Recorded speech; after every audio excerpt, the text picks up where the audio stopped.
Est-ce que vous savez que la plupart des couples, comment déjà mariés avant babalana?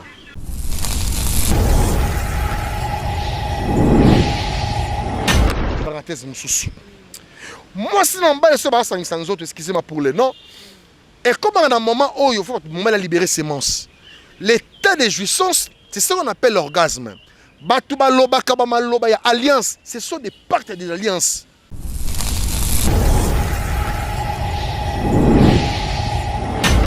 Au encadre bango et pas pasteur tel que nous y sommes. Et belé ba yakana hypocrisie. Et belé font les ignorances. Parce ignorant kana ba vie na bango moko. Okomona mobali avant bala na ye. Abana ko vivre na papa ngobe kala no fote lenda mais papa na zaka nganga.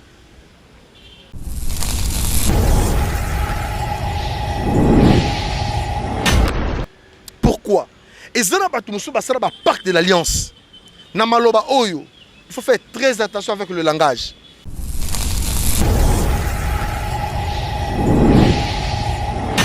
Sopi makila pour asikola mokili mobimba. Mais ozomona mwana zobotama. Na ba problème, na impolitesse. Ya bilo musuba na ba copie yango. Maman, ce ba laisser le mona kindoki ba bomio.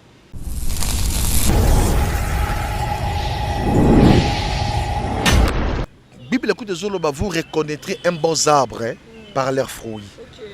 Au monde diable, peut avoir un signe. Au monde monde chose animé de mauvais esprit. Tala. Et puis c'est un aura qui débauche. Et puis ça est ivrognerie. Là sont les fruits de la chair.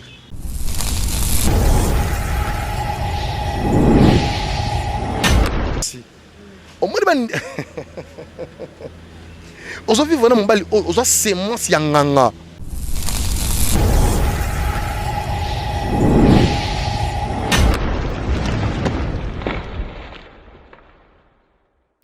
Coucou les gens, salut Mbote, Nzawe, le Sako, Djambo, Betoa Boupé, Audio Pele, Nababonné, tout ya Sembola Vérité TV. C'est bien votre humble servante, la tigresse de la presse, moi ça Mwindu, Ngolo Moseka, Mbisi ya Motomoko. J'ai dit bien Mbisi ya Motomoko. Très heureuse de savoir que vous allez liker, commenter, partager cette vidéo parce que ndera to sala ngana bino et sala nga bien makasi ngana bino si to yokani to kene bongo tili fobo. Toi qui n'es pas encore abonné, abonne-toi car de bonnes choses aux à appel Sembola Vérité TV dia balobi bato baza déjà awa ndé bo mona ndé mambo kini. Donc s'abonner que ça la bien makasi. Et toi qui es déjà abonné, continuez toujours à partager afin que tu colles sans autre. Et tonda et ça la bien. Directement je vois Eclipse Lomingo drapeau de Lyon. Pour balancer la ngaba chess pour un restaurant biso na biso 5 étoiles et ton Sims na mami. Balabi muta simba cuisine za la bongo mami. Bato balien na restaurant biso na biso 5 étoiles nde ba yebi lo boko ya mami. Ko bi marape bongo te sans beta tour na biso exotique. De soutenir ton Sims na mami et au sala on peut eloroter Richard Makuka 3 fois Richard Makuka, mon partenaire privé. On y a la nuit de patriage, l'homme de Kanyaka, non mon entier. Hein? Bob Zatara, l'homme unique au monde, je dis bien l'homme unique au monde. Joyeux anniversaire à mon vieux Gouve les Gaulois. Hein? Joyeux anniversaire à toi, Botama et Lamnayo. Plein de bonnes choses. Voilà, aujourd'hui je suis avec le prophète Efata. En tout cas, le lot naïe, naïmange moussoussou. On va essayer un peu d'introduire la parole de Dieu dans Sembola Vérité TV. Trolobé la bongo et talibongo délivrance. Mais dans cette délivrance, on a un sous-thème. On a une partie moins belé. Pour te mettre un peu lutter contre pourquoi. Pour Nanini, et vous allez vraiment bien. Directement, je commence avec mon invité. Salut prophète. Bonjour ma soeur à moi, la tigresse de la presse. Nzambe Alola Pambolayo. Également un grand merci. Naba abonné nyonso ya Sembola Vérité Télévision. Nzambe apambola bango pe ba s'abonner sous massivement. Pourquoi pas dire un grand merci à celui qu'on appelle Feli derrière la caméra. Une bonne image par-ci, partout. Kobozo Tangama. Un grand merci n'accord de Christ Mobimba. Pourquoi pas Naba Sala Nzambe nyonso. Oyo bazo tambola na kobanga Nzambe. Nzambe akoba toujours utiliser bango. Peba oyo batiki déjà Nzambe mawa Nzambe za likolo na bango. Bazonga vraiment la repentance parce que ta auto traversé, c'est un moment où ils ont déjà le temps du soir. aux confusions et makasi au sein de l'église. Et puis ça rabandeko qui est un prophète à l'écart pas à pambater la télévision, il faut qu'il y ait vraiment des choses à dire. Les gens qui nous suivent en ce moment, il y a des gens qui ont des sérieux problèmes, il y a des gens qui ont des lois, des liens, des problèmes. Ils sont en train de chercher la délivrance pour Madit dans la vérité, comme dit Jean chapitre 8, le verset 32 au 33e verset, en disant, vous connaîtrez la vérité et la vérité vous rendra libre. Yango, na juste bandeko nyonso, ba problème, ba loi, ba lien, ba coutume, ba réclamation, dans tout domaine de ta vie, il y a un seul Dieu, celui qu'on appelle Jésus-Christ de Nazareth. Il est capable de ramener ta vie à une dimension d'un point de départ, à une nouvelle saison, afin de témoigner sa gloire. Parce que l'année est comme déjà na souka, le mois de janvier 2022, ma soeur, Ozoyoka Bato Bazolela, a Sambeli Mingi, a gêné, a pessi badine, a pessi action de grâce, mais sa vie ne change pas. Non, il y a des sabato qui est pasteur, tu as changé la vie à moto. Prophète, tu as changé la vie à moto. Nous sommes le canal par lequel que Dieu a choisi pour vous transformer des choses par lesquelles à qui vous ne connaissez pas. Au bateau, signoré Nango, Yango Zomonake, ba chrétien mingi bazobungandila à cause y a marque et connaissance, comme dit Osée chapitre 4, le verset 6, que mon peuple périt à faute de marque de connaissance. Voilà, merci prophète. On commence avec le prophète. Prophète, lève-moi ton colobé la bongo Italie délivrance. Maman n'a comme la biche alléluia thème la biche la délivrance. Moi, comment je peux appeler définition, moi explication d'abord par rapport à la délivrance avant de côté en bas sous question. Merci beaucoup, maman Nangaï Tigresse Zambe a Fongolela Yom Sala Ozo Sala Kitoko. Vous savez, quand nous parlons de la délivrance en tout cas, c'est un processus spirituel. Et tout le monde est censé de chercher sa délivrance parce que dans des familles là où nous sommes ressortis, personne n'a choisi sa famille. Là où il est né ou là où elle est née. Dieu nous a imposé des familles. Dans des familles, tu as la loi. Dans la famille, tu as la réclamation. Dans la famille, tu as inceste. Dans la famille, tu as la jalousie. Dans la famille, tu as la sorcellerie. Consciemment ou inconsciemment. C'est-à-dire, il y a une marge de bilo qu'on a nyoso. Moutou nyoso, on est censé aller à la délivrance. Quand on parle de la délivrance, c'est de quitter un endroit pour aller à un autre endroit. C'est-à-dire, tu étais de l'autre bord, il faut traverser maintenant de l'autre bord. Or, pour traverser de l'autre bord, il faut qu'il y ait la barque. La barque qui est Jésus, c'est lui qui est la parole de Dieu. Or, les Zolobana, le Proverbe chapitre 21, le verset 31, alors le cheval est équipé pour les jours de la bataille, mais la délivrance appartient à l'Éternel. Quand au long peut-être dans Nzambe, tant on zamba kangolo na malade, lobozo lukambong, il faut zamba kangolo susu, ozambong. Peut-être bande qu'on a eu besoin de problème. Ba loi ya famille kangi bango, kindoki, moi si abota kate, alongola ne peut zemiter, asopa peut zemiter, alinga mbala batute, mais nzamba permettre ya abala, mais diable na loi ya famille, le kola bana ba repère, ba komi ko luka ba influencer mariage ya bato, mona moi sa abotate. Yango pozo mona bande ko belé ya basi, to ya mibali, baza animé na ba mauvais esprit, consciemment ou inconsciemment, réellement sur ces. Il ne faut pas le Nzambe pour Nzambe akangola bango na makambo bazo vivre. Je te dis la vérité, il y a des gens qui souffrent. Mususu asala inceste. Abombango. Mususu abima na mobali ya grande sœur na ye. Mususu abima na grande sœur ya mwasi na ye. Mususu abima peut-être na ndeko ya belle sœur na ye. Babombango secret. Mais et comment kolanda bango? En fait, d'une manière perpétuelle. Pourquoi? Parce qu'ils n'ont pas pu encore avoir le temps de confesser. C'est tous les problèmes ou les actes qu'ils ont posés. Il faut pas le que l'on Nzambe. Si le diable a qu'on dans la makanisi abatu. Maman, ce qu'on lobby soni. Les diables ont même maillot attiré en isolement pour détruire bien. Or, ceux qui ont le Nzambe, comme dit Ésaïe chapitre 55, le verset 5 au 6e verset, alors chercher l'Éternel pendant qu'il se trouve. Invoque lui tandis qu'il le prie. Diable a ça là et le côté, mais c'est un père de mensonges. Et au mon ami ça là oyo, bambongo ne kangama. Ozana ba projet ya bien, mais solingi obanda projet mbongo si na maboko. Aussi marano pe mbongo, mais mbongo ça na ngolo côté, osa ngone esclavagisme. Batu musu ba teka bango ou talibumu ya mama na bango. Musu ba teka bango na kati ya semence déjà o ba kuti na kati ya famille. C'est une loi. Or, pour nous kangwama et singa faut mitike pas nzambe.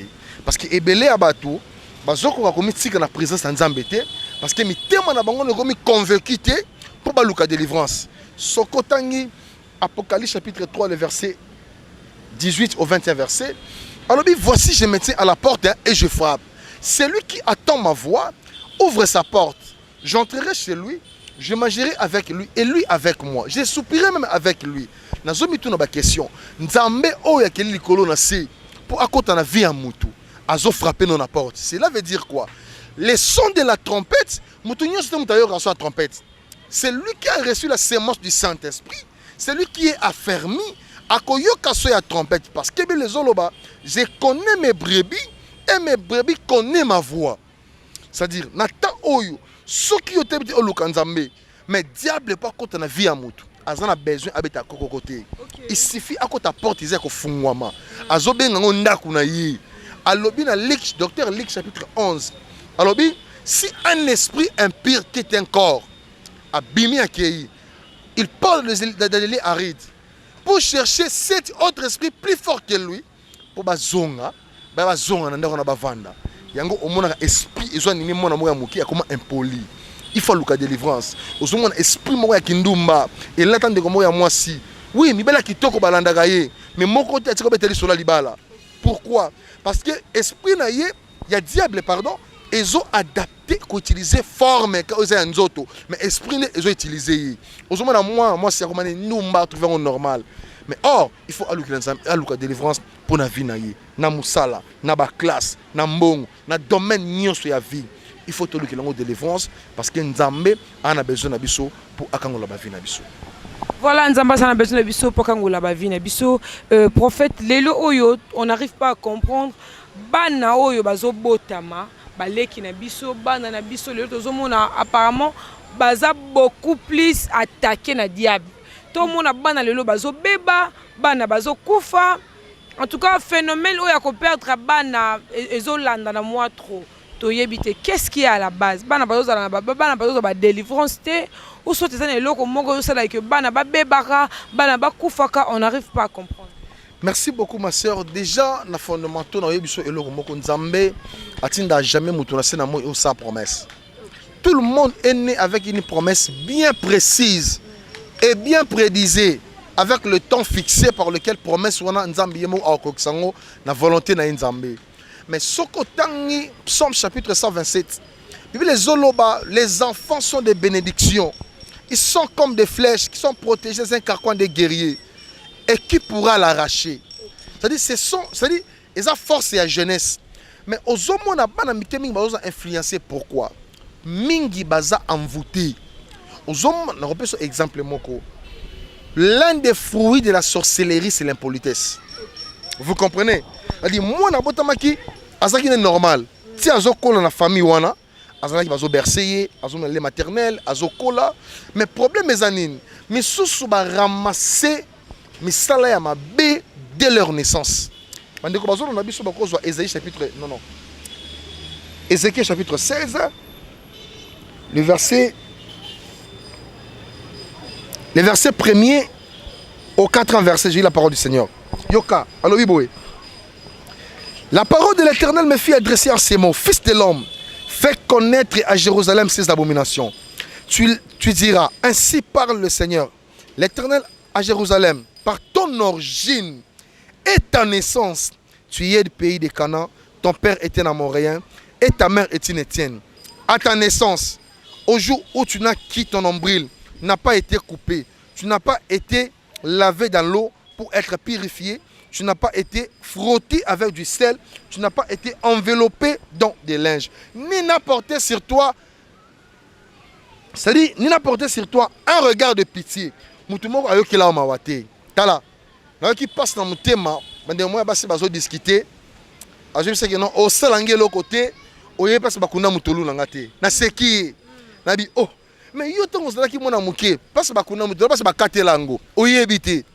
Na zomi tout na bakeso, tango bakate mutolu, basalaka nango nin. Or, là où il y a le son, il y a le sacrifice. Mais or le son est sacré. Yango zomo na Christ, azolo bana na Luc chapitre 11. Alors ils vous en seraient demandé compte à toute cette génération. Les sangs de tous les prophètes, depuis les sangs d'Abel jusqu'au prophète Zacharie qui a été tué devant l'autel de parfum.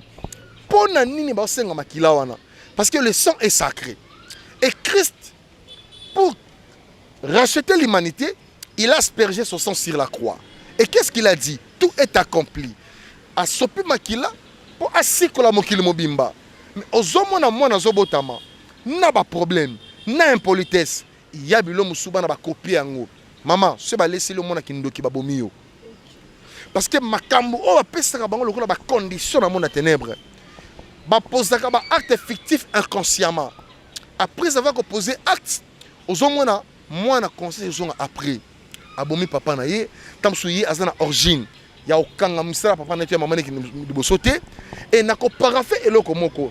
Au moni bana o baboto maka dans le mariage. Na bana o baboto maka hors le mariage. Je vais expliquer la chose. Soki obalani na mobali oyo abota déjà et que yo mwasi ozana molimo nzambe te. Mwana wana akoma na bino problème. Et soki mobali pe abali yo akuti yo na mwana, ye mobali azana molimo nzambe te. Mwana wana akoma na bino problème.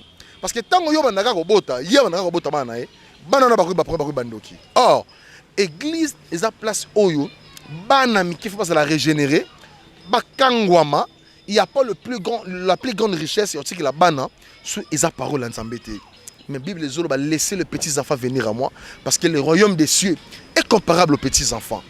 Nde yesu a tourne na ba scribe là lui ah, il est facile que un chameau passe dans les trous d'une aiguille. Mais c'est difficile à un riche dans ton royaume des cieux. C'est une parabole. Mais nous avons une question.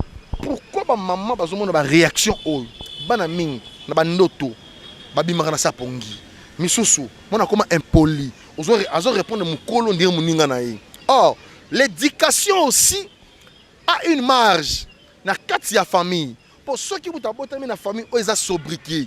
Au comment un facteur de croissance ya mwana et quoi endommager même psychologie na ye. Or le lengue ya bana oyo, bana mi abotami na malformation, bana mi abotami na politesse, bana mi baza envoûté, mais ane zo comme na suka. Il faut ba para ba telema, ba lukila bana o ba délivrance. Pourquoi? Parce que bana baza avenir ya lobby. Ozura na ma sœur. Donc bana baza avenir ya lobby. Et on a juste dit que moi, nous avons consacré Dieu le Saint maternel. Nzamba a visité Zacharie. Ta femme Elisabeth tombera enceinte, il enfantera un fils et on lui donnera le nom de Jean. Nzambe a zopé sa combo ya mouton ko botama nan non abotamité. Cela veut dire au comment même na ba combo ba pe sa bana. Bozo pe sa mona combo finiko. Cela veut dire quoi? Moi c'est mbala ba sangisi ba croiser ba combo ba pe si mwana. Est-ce que vous avez la signification ba combo o pe si bana? Batou o balata ba kombo wana. Faites très attention. Batou ba zaki influencer o pesa batou bandoi à cause de l'influence ya mbongo. Oko pesa mwana kombo ya mama moko bazanganga. Azana misala mabe. Oko mona pena o pena comportement ndoi na ye. Oui, les noms ont une identité, les noms ont une influence et les noms portent un esprit. Si connaît ba ndekomi ba se surnommer na ba kombo, surtout ba kombo ba musicien. Esprit o rekarna kabatuana pendant la nuit et visiter kabatu nyos o ba porter ba kombo wana.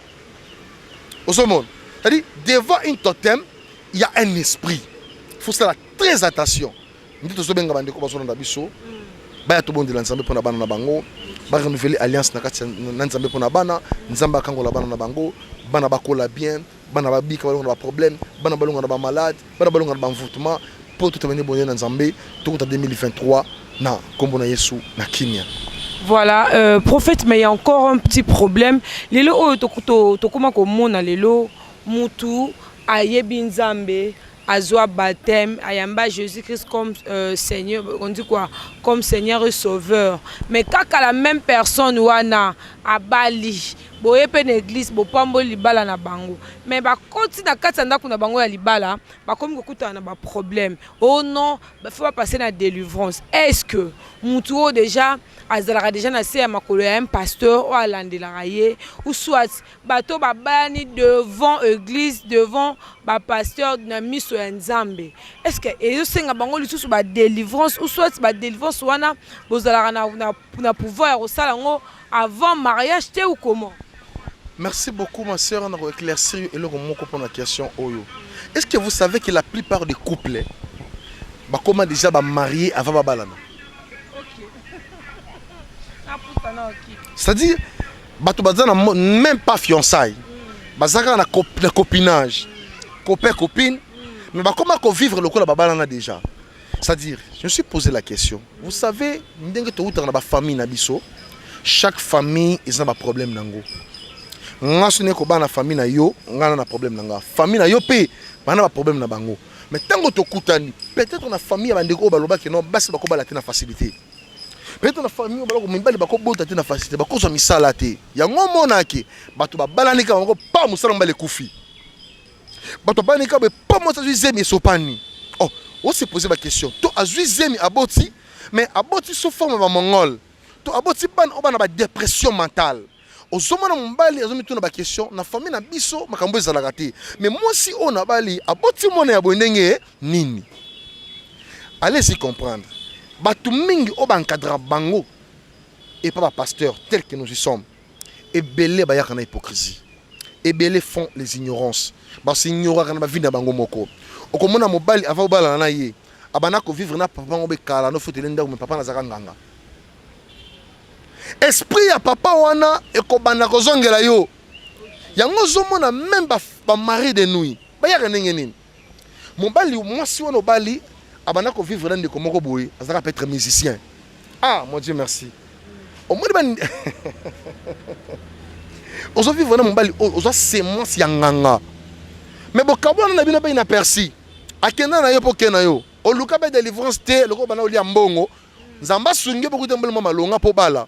Mais esprit ya mwana mobali wana omona ngo partout. Il y a des gens autour mona, toujours mbabaka aza marié. Mais na mbetu na bango yali conjugal, bako makamisatu. OK. Oh my God. Ce sont des choses qui se passent. Obali mobali na yo mais olotaka mobali akala. Pourquoi? Ezana batu musu basala ba pacte de l'alliance. Na maloba oyo, il faut faire très attention avec le langage. La parole a une autorité, la parole a un pouvoir. Yango zomo na Bible zoloba na Proverbe chapitre 18 verset 21 ou 21 verset. Alors la vie et la mort sont au pouvoir de la langue. Tango zobi misabaloba ne conscience na sabolunga buzoba tena okufa pona yo pena omoni yo pena soki yo te na okufa. Attention. Quand vous dites des choses, il faut tenir compte du langage de ce que vous faites sortir dans vos bouches. Et quand ils ont la parole, il y a alliance.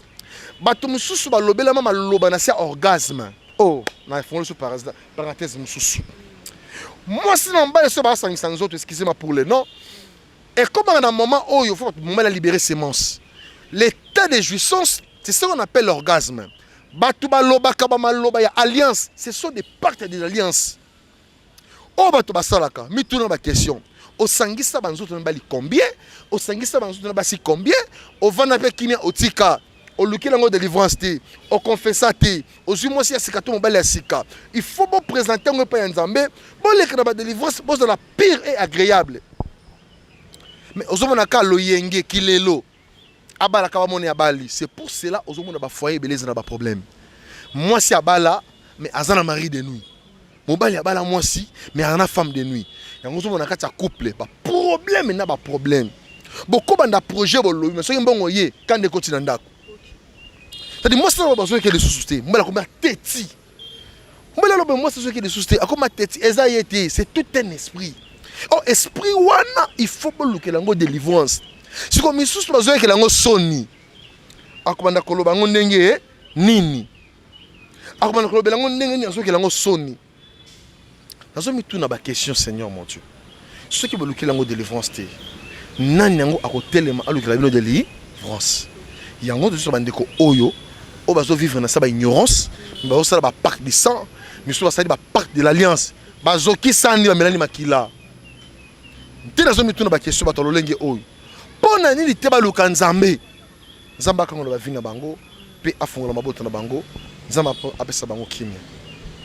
Ok, pasteur, est-ce qu'ils allaient avoir un signe ou ils allaient tant que serviteur de Dieu au tali mutolobi non non non non non non non non ba signe o azol o tozo mona na elongi ya mutu oyo ba signe o nzamba o makamzamba o la kisangai aza mutu mo azo mériter à passer na délivrance ba signe on ezala ndenge nini. Vous savez, Bible écoute de Zoloba, vous reconnaîtrez un bon arbre hein, par leurs fruits. Au monde diable peut avoir un signe. Au monde monde chose animé de mauvais esprit. Tala. Et puis c'est un qui débauche. Et puis ça y est ivrognerie. Là sont les fruits de la chair. Et puis c'est animosité. Et puis ça y est qu'on détruit foyer à batou. Et puis c'est qui mouibi. Et puis c'est qui escroquerie. Mais bah sécrétion mon sous aux hommes moi si. Attends c'est maquillé masque de vieillesse. Attends c'est maquillé n'engenine. Et maka qui to côté. Qui vous a dit que non que maquillage mais ça mon mariage. Ton maquillage mais ça mon beauté. Attention. Nzambe tanga ki la mutu apesa mutu o ekoki na mutu wana. Mais le kola bato bazana ba envie. Mais ngaba sala oza au-delà on nzamba sena bango. Ya ngondo zo mona ba problème belé ezoko ba vie ya bato. Okomona mwana mwasi mususu ala la muki azu singa loketo alati. Eza mu pepe. Mzwa micro baladere. C'est 100% ya basi bana nzela. 90% baza basinga loketo. Pe azo yoso que non et pe sera taille. Dépose ki bo mwana et pe sera taille té. Et on comme qui mukonde si Jésus pe sio taille. Nyoso c'est pour ça ngoni. Et ça séduction. Allez-y comprendre. Ozimutu mwana oba botami na famille na muso sokola kabana na bango boka bana na mai. Et ça la famille muso ba masaka bana. Et na c'est so ba oh famille intel ki ndumba. Ba yebana déjà. Mais nazo mituna ba question. Le lengi ya mwana mbali ya mwana mwasi o ata azolia bien, azomela bien. Akute na mbala malonga. Azala ka impoli. Elle dit impolité c'est comme arnaï. Ni ozomona moyen fa na mbala malonga ezati c'est ba lakela bango na famille. Il faut atteindre à l'ouka délivrance. Personne tali bien la famille na bango. Libala malonga ezate. Ba kotanga pe bien. Mais ba diplôme malonga ezate. Français, anglais na munoko. Mais ba document ba zoarate. Musala eza valable, convenable via mutu na ba rémunération nango ezate pourquoi parce que mutu wana aza esclave. Même na bana mibali. Pour aborder moi ce qui est normal ici marati. C'est-à-dire akomona na ba femme de nuit na ye. C'est-à-dire ya moni frère wana. Ayembela kabino ke abimela ile lokola nani na butu abimela lokola la femme de nuit ma sœur mutozo ba abimela lokola la femme de nuit elle a esprit ba benga ke léviathan les serpents tortues ba zana kati mai esprit wana ba sirène et yaka na ba place que ça pendant mon ya public et ça na base muso ba adopter ba esprit wana ozomona mwana moi si soki abimina moralité aza normalité aza obsédé na ba esprit. Ils ont même peut-être comme si quoi agent un diable. Donc, ils ont récolté la sémence ya bana mibali. Mutu oh ya bimangana pesa kembongo amuta franc-maçon. Après avoir la femme aller coucher avec d'autres personnes, lorsque la femme revient en lui, il a eu la chance ya batu nyonso akenango. Nde ozomona mbali mususu so beta bali solo. Depuis na kutena mbali oyo, vina ngeta mola bien te. Personne bango clair. Depuis na kutena mwana mwasi oyo, vina ngeso avancer te. Mais ozolo bango clair mais tika luka na nzambe nzamba kango la vie na yo après sa stabilité tout témoigner bonné na nzambe. Voilà, nous sommes arrivés à la fin. Je crois que bateau Bolanda biso bazala vrai oh amoni qui a touché oh amoni qui a vraiment on a besoin ya prophète numéro na ezawana affiché na ba bande de l'écran na bino na ba téléphone na bino pour retrouver numéro ya prophète o benga e bo solo là. En détail. Mais prophète, s'il faut aussi un dernier message, ou soit au synthétiser ma cambouignon, soit auto, tu colobalelo, qu'est-ce que tu peux dire? Merci beaucoup ma sœur. C'est important que on est comme na souka. Au sali qui nous mamingi au jouer le côté. Au yibi au jouer le côté. Au langue au jouer le côté. Au bimina mbala bateau au jouer le côté. Au détruit à foyer à bateau au jouer le côté. Au déverger bana ya bateau au jouer le côté. Mais on vivre dans la malédiction, le sacrifice, parce que la vie est sacrée. Nous avons besoin de yo. Peut-être vie na yo est simbaté parce que on s'ignorer na bêtise oyo sala. Nous avons aboya montuté parce que asumukaki. Le problème avec Dieu, dès que tu reconnais toutes tes bêtises dans sa présence, au tout belli, au renoncer, il est fidèle, digne et fidèle pour te pardonner. Je ne sais pas mon problème ni bazo traverser. oyo avanda wana kati ya motema azoyeba te akoloba ngo na nani ngo akoconsoler. Il n'y a que le Saint-Esprit qui console nos cœurs et nos âmes. Bible Zulobana, Psaume chapitre 34. Alors, lorsque le juste écrit, l'Éternel attend, il est près de ceux qui ont le cœur brisé et l'esprit de l'abattement. Les malheurs atteignent souvent le juste et Dieu la délivre toujours. C'est quoi question ça? Est-ce que vous êtes juste? Est-ce que vous êtes innocent? C'est la rétrospective à Vinayo. Région de Bisson, à un moment où tu traverses les 4 juillet à Mabondeli. Tu as bon de la Nzambé. Nzambe akangola vina yo ava anesila toba na 2023 makambo sika kokufela bana kaka yo kokabana mibali kaka yo mutu moko olingi mibali 7 na ane moko olingi basi 14 na ane moko o gagner nini ozo détruire vino inutilement. Nzamba za na besoin na bino peut-être ozo na kamoko ozo bate obanango ndenge nini. Dieu en a besoin de vous quelle que soit dimension à problème ozanango mais plus te sobeta 7 na vie ya bana boya to renouveler alliance dans Nzambe na bana bozana bango. Lobe comme faible. Il n'y a pas la plus grande richesse de laisser aux enfants si ce n'est pas la parole de Dieu, si ce n'est pas la vie spirituelle. Oh lobe comme faible, bana ba comme défenseur na yo. Boya to luka Nzambe, je pense que mon numéro est affiché sur la barre d'écran plus 243 82 21 78 177. Bon contacter les prophètes, bon rejoindre sur le programme Autozanango. Quel que soit malade, quel que soit le problème, on va documenter nos oluka, instabilité dans le foyer, instabilité dans la relation na yo, na musala, il y a un Dieu. Oh, azwa Rebecca, akuta na Isaac, et na Nzambe, alongola Rit la Moabite, akuta nisiye na Boaz, aza capable, azui Joseph, akuta nisiye na Aznat, Nzambe wana akuta sa Abraham na Sarah, aza capable, ya akuta nisiye yo pena relation na yo strict, oh ko balo vandi kima ndiko bota bana. Otrebe bonne na Nzambe boto lukana na Nzambe Nzamba lola telema abatela ba famille na bino abomba libota pe bana na bino liwe ki na musika na bino molimo na Nzambe eti apole bisika pole za la kité to témoigner bonne na Nzambe dans le nom de Jésus-Christ ndena bengi bande ko bana na biso bazala ko pambwa. Merci prophète, je crois que Balandi a Sembola Vérité TV. En tout cas, il y a vraiment baza édifié dans l'émission Nabiso. Laissez-moi vous dire que ce n'est pas la première fois et la dernière fois. À chaque fois bandozala awa, à chaque fois bandozala azala naye, afin que biso tout megape ko le kanaba tout megape ko comprendre vraiment ni ni autre ko sala na ba vie na biso et ko zala vraiment bien. Là, je dis un grand merci à Félix qui est derrière la caméra. Et un grand merci aussi à Nabino abonné au Bozawana, scotché, canal au baka, collé, bétonné, Bobino Borolongwate, Bozana pour nous soutenir la tigresse de la presse. Voilà, je vous aime énormément et tout coup bongo.